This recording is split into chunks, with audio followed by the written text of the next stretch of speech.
नमस्कार प्रेक्षकांनो, आजच्या एपिसोडमध्ये इथे अर्णव आपल्या ऑफिसमध्ये काम करत असताना काही गोष्टी ज्याच्या लक्षात येतात तेव्हा तो लगेचच इथे फोन करतो आणि आकाशला म्हणतो की आकाश लवकरात लवकर केबिनमध्ये ये आणि लावण्याला सुद्धा सांग. तेव्हा इथे आकाश आणि लावण्या लगेचच अर्णवच्या केबिनमध्ये येतात. आकाश म्हणतो, काय झालं दादा? तेव्हा अर्णव म्हणतो, हे सगळं काय आहे? प्रोडक्शनचं काम अजून पूर्ण कसं झालेलं नाही आहे? तुमचं लक्ष नाही आहे का कामाकडे?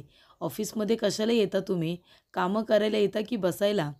तेव्हा आकाश म्हणत असतो की दादा, अरे मी फॉलोअप घेऊन तुला मेलसुद्धा केलेले आहेत, तू बघितलेस का? तेव्हा अर्णव आता गप्पच बसतो. त्यानंतर प्रेक्षकांनो, इथे अर्णव आकाशला तिथून जायला सांगतो. तेव्हा आकाश म्हणतो, ठीक आहे, तू बोलून घे, नंतर मलासुद्धा तुझ्याशी थोडं महत्त्वाचं बोलायचंच आहे, असं म्हणून आकाश तिथून निघून जातो. तेव्हा इथे अर्णव म्हणत असतो की लावण्या, हे सगळं काय आहे? तू इथे कामाकडे लक्ष देत नाही आहेस का? तेव्हा लावण्या म्हणते की मला माहिती आहे यार, मी कामाचा अजून फॉलोअप घेतलेला नाही आहे. तेव्हा इथे अर्णव म्हणतो, काय झाले, तुझं लक्ष कुठे असतं? आणि हे बघ, आता तू मला ना ती अनप्रोफेशनल कारणं देऊ नकोस हा, की मी माझ्या पर्सनल लाईफमध्ये खूपच जास्त बिझी होते, माझं पर्सनल काम होतं. ही अशी अनप्रोफेशनल कारणं तू मला देऊ नकोस, कळलं ना? तेव्हा लावण्या म्हणत असते, बरोबर बोलतोयस तू यार, होतं माझं पर्सनल काम, होते मी बिझी. हे बघ अर्णव, प्रत्येक माणसाला पर्सनल आयुष्य असतं. पर्सनल आयुष्य असतं म्हणून तर तो आपली कामं आपल्याला हवी तशी करत असतो ना.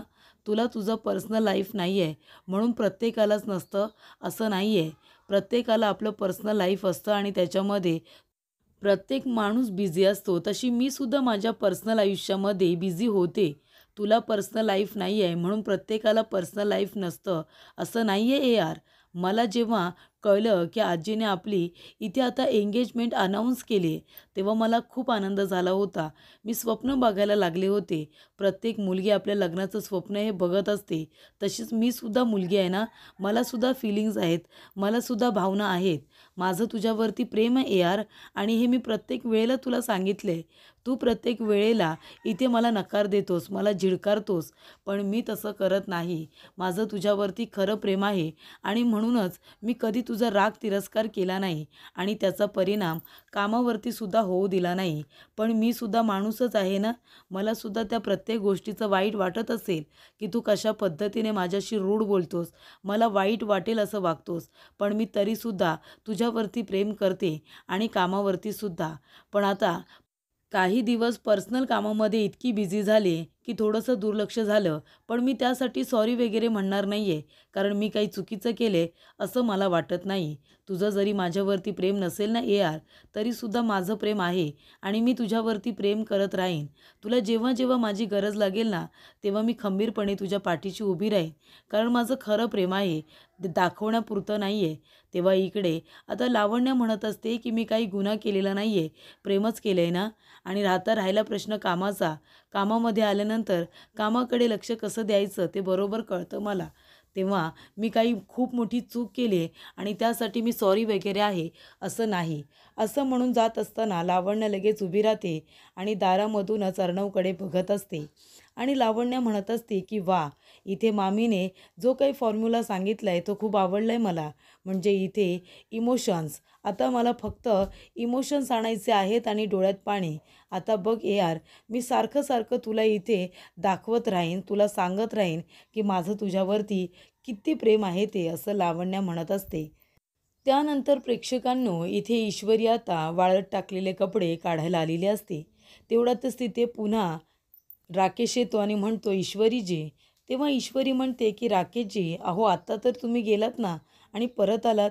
तेव्हा राकेश म्हणतो, हो, कारण मला जरा तुमच्याशी बोलायचं होतं, माझं तुमच्याकडे काम आहे. तेव्हा राकेश म्हणतो, ईश्वरीजी, तुम्ही कितीही बोललात की तुम्हाला काही फरक पडत नाही, तरीसुद्धा तुमची नोकरी अचानकपणे गेली आणि त्यामुळे तुम्हाला खूप जास्त वाईट वाटले, बरोबर ना? नाही, आणि बरोबरच आहे. आपल्यासारख्या मध्यमवर्गीय माणसांना नोकरीची किती गरज असते ते मला चांगलंच माहिती आहे. नोकरी गेल्यामुळे तुम्ही खूप जास्त हर्ट झालात. बरोबर ना? पण हे बघा, मी तुम्हाला असं बघू शकत नाही. तुम्ही जरी कुणाला काही सांगितलं नाही ना, तरी तुमच्याकडे बघूनच मला कळतं, की तुम्हाला या गोष्टीचा किती त्रास होतोय, किती वाईट वाटतंय ते. म्हणूनच मी असा विचार केलाय, की आपण एक काम करूया. एका ठिकाणी मी उद्या ऑफिसमधून येताना तुमच्या नोकरीबद्दल बोलतो. तेव्हा ईश्वरी म्हणते, "नाही, नको, नको. त्याची गरज नाही आहे. मागच्या वेळेला सुद्धा तुमच्यामुळेच मला नोकरी मिळाली होती. मग आता प्रत्येक वेळेला तुम्हीच माझ्या नोकरीसाठी बोलावं असं खरंच काही नाही आहे आणि मला ते आवडणारसुद्धा नाही." तेव्हा इथे ईश्वरी म्हणत असते, की "मी बघेन कुठेतरी दुसरी नोकरी." तेव्हा राकेश म्हणतो, "असं काय करताय तुम्ही? मी बाहेरच्या लोकांना इतकी मदत करतो. मग तुम्ही तर माझ्या जवळच्या म्हणजे तुम्ही तर माझी मैत्रीण आहात ना. आपल्यामध्ये चांगली मैत्री आहे. मग मी तुमच्यासाठी नोकरीसाठी बोलू शकत नाही का? मी बोलेन कुठेतरी चांगल्या ठिकाणी तुमच्या नोकरीसाठी." तेव्हा ईश्वरी म्हणत असते, "नाही, नाही, असं नाही आहे. म्हणजे तुम्ही प्रत्येक वेळेला माझी मदत का कराल ना? म्हणजे जेव्हा मला गरज असेल, तेव्हा तुम्ही प्रत्येक वेळेला माझ्या मदतीला धावून याल. हे बरोबर नाही आहे ना राकेशजी. नोकरी मला हवी आहे ना. मग माझ्या नोकरीसाठी मलासुद्धा प्रयत्न करायला हवेतच ना." तेव्हा इथे राकेश म्हणतो, "अहो, ते सगळं ठीकच आहे. पण मी तुमच्या नोकरीसाठी जर बोललो, तर त्याच्यामध्ये चुकीचं काय आहे? आणि हे बघा, जर तुम्हाला असं वाटत असेल, की मला काही त्रास होतोय, तर असं अजिबात नाही आहे. नाहीतर आपण एक काम करूया का? मी जेव्हा नोकरीसाठी तुमच्यासाठी बोलायला जाईन ना, तेव्हा तुम्हीसुद्धा माझ्याबरोबर चला आणि तुम्हीही तुमच्या नोकरीसाठी बोला. मग तर चालेल." तेव्हा ईश्वरी म्हणते, "हो, ठीक आहे. हे मात्र चालेल." तेव्हा राकेश म्हणतो, "ठीक आहे. आपण आता संध्याकाळीच जाऊया." तेव्हा ईश्वरी म्हणते, की "ठीक आहे." त्यानंतर इथे ईश्वरीला नोकरीची गरज तर असतेच, कारण तिला लोन हे लवकरात लवकर फेडायचं असतं. त्यामुळे इथे ईश्वरी म्हणत असते, की "गणू बाप्पा, आता मी या कामाला अगदी नव्याने सुरुवात करणार आहे. तुम्ही माझ्या पाठीशी असेच उभे राहा आणि ही नोकरी मला लवकरात लवकर मिळू दे आणि आता मला माझ्या आयुष्यालाच नव्याने सुरुवात करायची आहे." त्यानंतर प्रेक्षकांनो, इकडे अर्णव आता विचारात बसलेला असतो. तेव्हा आकाश त्या ठिकाणी येतो आणि आकाश म्हणत असतो, की "दादा, तू असं का वागतोयस? खरंच मला काही कळत नाही आहे." तेव्हा इथे अर्णव म्हणतो, "का काय झालं?" तेव्हा आकाश म्हणत असतो, "दादा, तू आहे ना, तुझं पर्सनल लाईफ आहेस ना, पूर्णपणे डिस्टर्ब करून टाकलेस आणि त्यामुळे तू असा प्रत्येक वेळेला चिडचिड करतोयस." तेव्हा अर्णव म्हणतो, "आकाश, मी तुझा मोठा भाऊ आहे. त्याच्यामुळे माझ्याशी बोलताना नीट बोल." तेव्हा आकाश म्हणतो, "हो दादा, तू माझा मोठा भाऊ आहेस. पण तू जर चुकत असशील, तर तुझ्या चुकासुद्धा मला दाखवून दिल्याच पाहिजे ना." तेव्हा इकडे अर्णव म्हणतो, "म्हणजे काय बोलायचं आहे तुला?" तेव्हा आकाश म्हणतो, "दादा, अरे प्रत्येक गोष्ट आहे ना मनामध्ये साठवूनच ठेवली पाहिजे. असं काही नाही आहे. ती बोललीसुद्धा पाहिजे. समोरच्या माणसाला सांगितली पाहिजे." तेव्हा आकाश म्हणतो, "तुला लावण्याबरोबर लग्न करायचं नाही आहे. तू स्पष्टपणे आजीला सांगितलंस ना, की तुला लग्न करायचं नाही आहे म्हणून. नाही आहे, छानच केलंस तू. Very good. तसंच करायला हवं होतंच. पण तू ज्या पद्धतीने ईश्वरीबरोबर वागलास, ते बरोबर आहे का? ते चुकीचं नाही आहे का? ईश्वरीची या सगळ्यामध्ये काय चुकी होती? पण तू किती हर्ट केलंस तिला आणि तिला कामावरून काढूनसुद्धा टाकलंस. हे तू चुकीचं केलंस दादा." तेव्हा अर्णव म्हणतो, "ती चुकीची नाही वागली का?" तेव्हा आकाश म्हणतो, "ती वागली असेल, पण ती का वागली याचा विचारसुद्धा तू करायला हवा होतास ना. तू एकदम बेस्ट बिझनेसमॅन आहेस दादा. तू बिझनेस मॅनेजमेंट खूपच उत्तम पद्धतीने करतोस.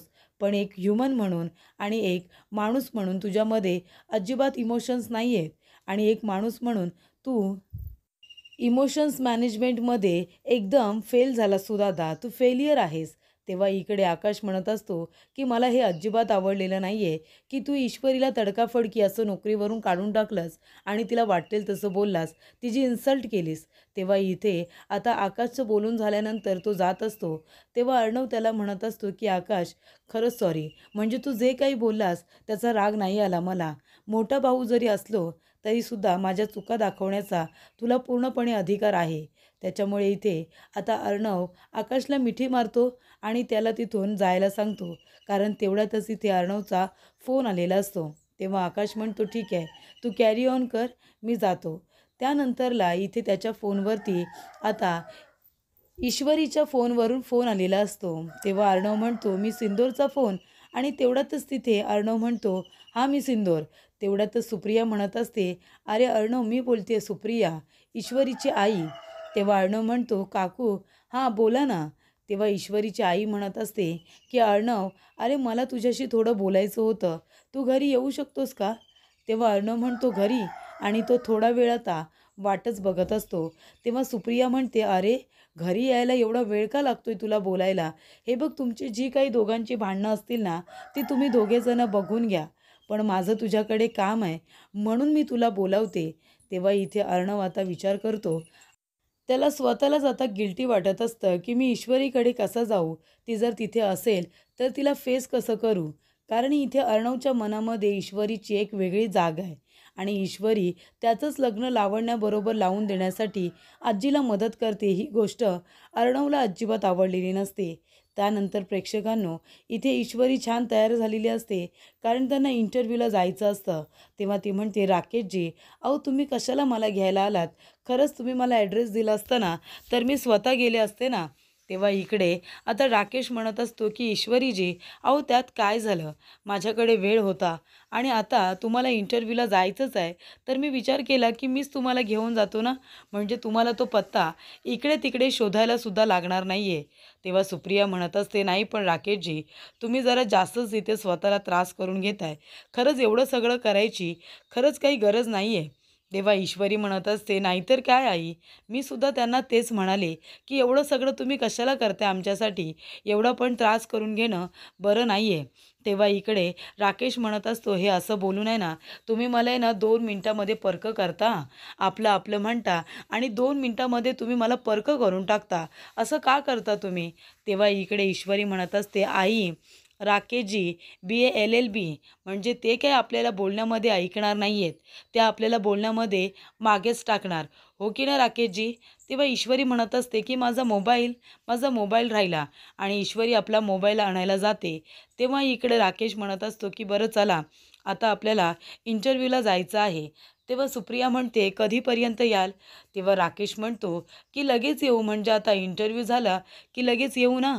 तेव्हा ईश्वरी म्हणते, की आई, आता आम्ही असे जातो आणि असे येतो, जास्त वेळ लागणार नाही आहे. मैं ऐसे यूँ गई और यूँ आई, असं म्हणून ती आता जात असते. तेव्हा इकडे राकेश चहा पित असतो आणि म्हणत असतो, की ईश्वरीजी, तुम्ही खूपच जास्त साध्या भोळ्या आहात हो. मला माहिती आहे, तुम्हाला माहितीच नाही आहे की माझ्या मनात नक्की काय चाललं आहे ते. माझ्या जन्मदात्या आईने मला ओळखलं नाही, तर तू तर किती साधी भोळी आहेस. तेव्हा राकेश म्हणतो, आज काही नोकरी तुला मिळणार नाही आहे. कारण का, आज फक्त मी तुझ्याबरोबर वेळ घालवणार आहे. तुला माझ्या बाईकवरती फिरवणार आहे. नोकरीचं बघू पुढच्या पुढे. तेव्हा इथे राकेशला फक्त ईश्वरीबरोबर वेळ घालवायचा असतो. जेव्हा इथे सुप्रिया विचारते, की तुम्ही येणार कधी? तेव्हा राकेश म्हणत असतो, की तुमच्या मनात काय चाललं आहे मला माहिती नाही आहे. पण हे बघा, तुम्ही टेन्शन घेऊ नका. मी ईश्वरीजींना अगदी व्यवस्थित घरी घेऊन येईन. तेव्हा सुप्रिया म्हणते, नाही नाही, असं माझ्या मनात काही नाही आहे. मी फक्त अगदी सहजच विचारलं, की तुम्ही कधी याल म्हणून. माझा तुमच्यावरती पूर्ण विश्वास आहे. तेव्हा इकडे राकेश म्हणत असतो, आहे ना, मग तुम्ही काळजी करू नका. अहो 1-2 ठिकाणी जायचं आहे. आता आम्ही इथे अपॉइंटमेंट लेटरच घेऊन येतो की नाही बघा तुम्ही. तेव्हा इथे राकेश असं बोलत असतो, की लगेचच ईश्वरीला नोकरी लागणार आहे. खरं तर तिला इंटरव्ह्यूला वगैरे घेऊनच जायचं नसतं. फक्त तिच्याबरोबर वेळ घालवायचा आहे, म्हणून तो इथे टाईमपास करत असतो. ईश्वरीला बिचारीला नोकरीची गरज असल्यामुळे ती लगेचच राकेशबरोबर जायला निघते. कारण का, तिला इथे आत्याची मदत करायची आहे. त्यानंतर प्रेक्षकांनो, ईश्वरी आता राकेशबरोबर इंटरव्ह्यूला गेलेली असते. खूप उशीर झालेला असतो, अगदी संध्याकाळ झालेली असते. सुप्रिया म्हणत असते, की ईश्वरीला किती उशीर झाला जाऊन, अजूनपर्यंत आलेली नाही आहे. लगेच येते म्हणाली, आणि आता संध्याकाळ झाली अगदी पोरीला यायला. कधी येईल काय माहिती. मी अर्णवलासुद्धा बोलावले, तो सुद्धा येईल आता, तरीसुद्धा ईश्वरीचा पत्ता नाही आहे. तेवढ्यातच प्रेक्षकांनो, इथे आता अर्णव आलेला असतो. तेव्हा सुप्रिया म्हणते, अर्णव, आलास का तू? अरे ये ये ये ना, बस. तेव्हा इथे अर्णव येऊन बसतो. तेव्हा तो आता मागे हळूच आता ईश्वरीच्या रूमकडे बघत असतो. तेव्हा इथे सुप्रिया त्याच्यासाठी पाणी घेऊन येते. ती म्हणते, अर्णव तू बस, मी तुझ्यासाठी पाणी घेऊन येते. ती पाणी त्याला प्यायला देते, आणि ती म्हणत असते, की ईश्वरी घरामध्ये नाही आहे, आणि ईश्वरीचे बाबासुद्धा आलेत, पण ते सुद्धा घरामध्ये नाही आहेत, कारण ते त्यांच्या मित्राला भेटायला गेलेत. अजून ते घरी आलेले नाही आहेत, आणि ईश्वरीसुद्धा बाहेर गेले. तेव्हा अर्णव म्हणतो, हो का? नाही, काकांना भेटेल नंतर कधीतरी. आणि ईश्वरी नाही आहे, ते सुद्धा बरं झालं. नाहीतरी काहीतरी कारण काढून भांडली असती ना माझ्याशी, म्हणून. तेव्हा सुप्रिया म्हणत असते की अर्णव, त्याच विषयी मला थोडं तुझ्याशी बोलायचं आहे. हे बघ, ईश्वरीने तुझ्या ऑफिसमध्ये तुझ्याबरोबर काम केलं आहे, तेव्हा एवढ्या दिवसांमध्ये तिचा स्वभाव कसा आहे हे तुला कळलंच असेल. ती बडबडी आहे रे, तिच्या मनात काही नसतं. कधीतरी कुठेतरी ती जरा जास्त बोलूनही जाते, पण खरंच तिच्या मनामध्ये तसं काही नसतं. ती खूप साफ मनाने एखादी गोष्ट बोलते आणि करतेसुद्धा. एखादं काम करायला घेते ना, ते अगदी प्रामाणिकपणे करते. त्याच्यामध्ये चुका व्हायला नको अशीच तिची इच्छा असते. हे बघ, ईश्वरीने जे काही केलं ते चुकीचं आहे असं मी बोलणार नाही. पण हे बघ, तिने जे काही केलं ते स्वतःच्या मर्जीने तर नाही केलं ना. तेव्हा अर्णव म्हणत असतो की हे बघा काकू, तिने जे काही केलं त्याने माझं पर्सनल लाईफ खूप डिस्टर्ब झाल्यासारखं मला वाटत होतं. म्हणजे माझं लाईफ आहे आणि माझ्या लाईफचं कंट्रोल दुसरं कोणाच्या तरी हातामध्ये आहे. सातत्याने मला हेच वाटत होतं आणि ते मला चुकीचं वाटलं. इथे ईश्वरीला हे सगळं करायची गरज नव्हती. मी सिंदूरला माझं पर्सनल लाईफ डिस्टर्ब करायची काही गरज नव्हती. तेव्हा इथे सुप्रिया म्हणत असते, पण ते तिने का केलं? हे बघ, ती कशी आहे माहिती आहे का तुला? तिला नाही बोललं जात नाही. आजीने तिला सांगितलं की लावण्याचं आणि तुझं लग्न झालं पाहिजे. तुम्हाला दोघांना तिने एकत्र आणलं पाहिजे. त्याच्यामुळे ती आजीला नाही म्हणू शकले नाही आणि म्हणूनच ती आजीसाठी इथे तुम्हाला दोघांना एकत्र आणण्यासाठी प्रयत्न करत होती. आणि तसंही लावण्य तुझी मैत्रीणसुद्धा आहे. मग तिला त्याच्यामध्ये काही चुकीचं आहे असं अजिबात वाटलं नाही. पण ती गोष्ट तुला आवडली नाही. पण इथे आजीला आता नकार देता तिला आला नाही. आजीला इथे हट करणं तिला जमलं नाही. म्हणूनच ईश्वरीने हे सगळं केलं ना. हे बघ इशू, प्रत्येक वेळेलाच बरोबर असते असं नाही.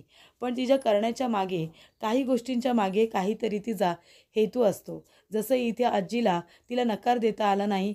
आजीला इकडे हवं होतं की तुझं आणि लावण्याचं लग्न व्हावं, म्हणून तिने हे सगळं केलं. आता त्याच्यामध्ये ईश्वरीचं काय हेतू होता? तिचा नुकसान तोटा काही नव्हता. पण ती हे सगळं का करत होती? तर आजीची इच्छा होती म्हणून ती हे सगळं करत होती. स्वतःसाठी तर नाही ना. तेव्हा इथे सुप्रिया म्हणत असते, हे बघ, मला फक्त एवढंच म्हणायचं आहे की तुमच्या दोघांमध्ये जे काही गैरसमज झाले असतील ते तुम्ही मिटवा. असा राग ठेवणं, एकमेकांशी अबोला धरणं हे मला तरी योग्य वाटत नाही. बाकी मला काहीही बोलायचं नाही आहे. म्हणजे तिच्याबद्दल तू मनामध्ये गैरसमज ठेवू नकोस. तुझं वाईट व्हावं किंवा तुझं पर्सनल लाईफ डिस्टर्ब व्हावं असं ईश्वरीची अजिबात इच्छा नव्हती. ती जे काही करत होती साफ मनाने, मोकळ्या मनाने करत होती. तुझं आणि लावण्याचं चांगलं व्हावं अशीच तिची इच्छा होती, बाकी काही नाही. त्यानंतर प्रेक्षकांनो, इकडे आता सुप्रियाने अर्णवला समजावलेलं असतं. त्याच्या मनामध्ये ईश्वरीबद्दल जो गैरसमज आहे तो बाजूला केलेला असतो. तेव्हा इथे आता सुप्रियाने त्याच्यासाठी चहा वगैरे केलेला असतो. तेव्हा अर्णव म्हणतो, काकू, चहा खूपच जास्त छान होता, मला खूप आवडला. तेव्हा इकडे आता सुप्रिया म्हणत असते की थांब ना आता थोडा वेळ, जेवणाची वेळ झाली, जेवूनच जा. आणि तोपर्यंत इशू आणि तिचे बाबासुद्धा येतील, त्यांनासुद्धा भेटणं होईल ना तुझं. तेव्हा अर्णव म्हणतो, नाही काकू, खरंच नको, आता जेवायला वगैरे नको. आणि काकांना मी नंतर भेटेन ना, तुम्ही नका काळजी करू, मी पुन्हा येईन. तेव्हा सुप्रिया म्हणते, बरं ठीक आहे. तेवढ्यातच इथे ईश्वरी आणि राकेश दोघेजण आलेले असतात.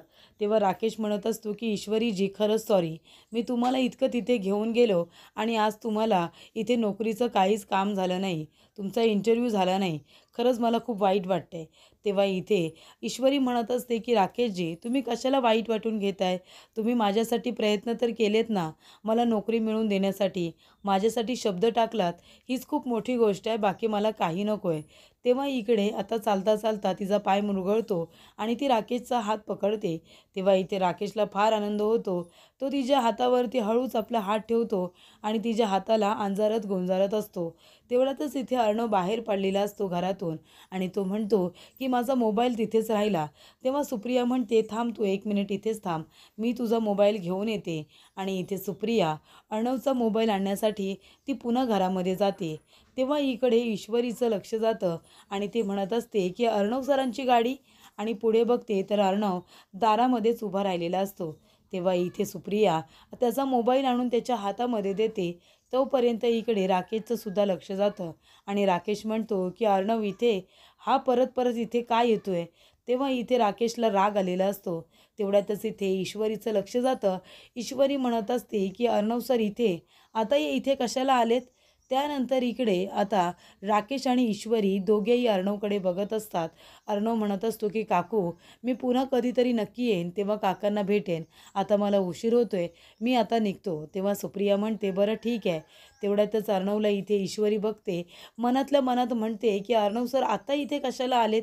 यांना तर माझा खूप राग येतो ना, मग सारखे इथे काय येत आहेत? तर प्रेक्षकांनो, पुढील भागामध्ये आपण बघूया. इथे अर्णव म्हणत असतो की आधी माझं पर्सनल लाईफ डिस्टर्ब केलास आणि आता म्हणतेस की मला बोलायची पद्धत नाही आहे म्हणून चुकीचं तू वागायचं आणि मी बोलायचं पण नाही का? मी चुकीचं बोलतो असं वाटतंय तुला? तेव्हा ईश्वरी म्हणते की हो, तुम्ही चुकीचंच बोलता. कसं वागायचं, कसं बोलायचं तुम्हाला कळतच नाही. आणि जर एवढी मी वाईट आहे ना, एवढी मी वाईट आहे, मग माझं नाव काढून टाका ना तुमच्या मेंदूमधून. काढून टाकू ना. तेव्हा इकडे अर्णव म्हणतो, हो काढूनच टाकले, डिलीट केले मी तुझं नाव. कळलं का तुला? तेव्हा ईश्वरी म्हणते ठीक आहे मग, डिलीट केले आहेत ना तर चांगलीच गोष्ट आहे. मला काही याच्यामध्ये अजिबात दुःख झालेलं नाही आहे, कळलं? आणि आता पुन्हा इथे नाही आलात ना तरीसुद्धा चालेल. माझी तोंड बघायची सुद्धा इच्छा नाही आहे. तेव्हा ईश्वरी म्हणते मग कशाला आलात इथे? नाही यायचं ना आमच्या घरी. तेव्हा इथे दोघांचं परत भांडण होतं. तेव्हा इथे राकेश पुन्हा एकदा ईश्वरीला दुसऱ्या ठिकाणी इंटरव्ह्यूसाठी घेऊन जात असतो. तेव्हा इथे भडकूचंद असं नाव तिच्या मोबाईलवरती येतं, म्हणजे अर्णवचा फोन आलेला असतो. तेव्हा ईश्वरी म्हणते आता हा भडकूचंद मला फोन का करतोय? तेव्हा तिला आता त्याच्याशी बोलायची अजिबात इच्छा नसते. ती लगेचच अर्णवचा फोन कट करून टाकते. आता अर्णवचा फोन त्याच्या तोंडावरती कट केल्यानंतर इथे अर्णवला खूपच जास्त राग येतो. त्याचा राग आता अनावर झालेला असतो.